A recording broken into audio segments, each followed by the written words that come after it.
தமிழுக்கு நிகர் தமிழே, தமிழனுக்கு நிகர் எவரே. 2 அடியில் நம்மால் எதுவும் செய்ய இயலாது என்று எண்ணும் மனிதனிடத்தில் 2 அடி குரலில் எதையும் நம்மால் செய்ய முடியும் என நம்பிக்கையை ஊக்குவித்தது திருக்குறள்.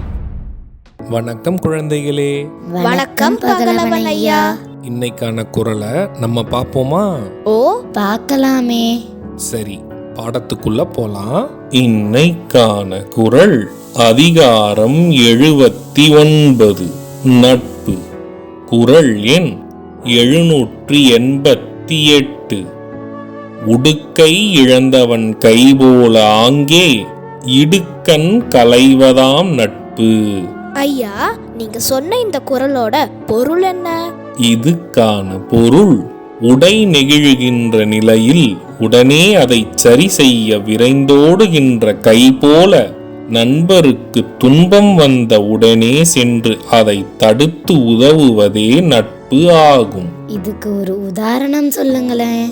இதுக்கான உதாரணம், நம் உடை கலைந்தால் அதை சரி செய்ய தாமாக போகும் நம் கையை போல நட்பில் துன்பம் வந்தவருக்கு தாமாக போய் உதவி செய்வதே சிறந்த நட்பாகும்.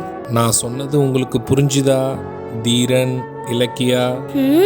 நல்லா புரிஞ்சுது ஐயா. இனி இந்த குறள் எங்களுக்கு மறக்கவே மறக்காது. சரி பசங்களா, நாளைக்கும் இதே மாதிரி சுவாரஸ்யமான குறளை பார்ப்போம். நீங்க வீட்டுக்கு போன உடனே என்ன பண்ணணும்? இன்னைக்கு நாங்க படிச்ச குறளை அப்பா அம்மா கிட்ட சொல்லி காட்டுவோம்.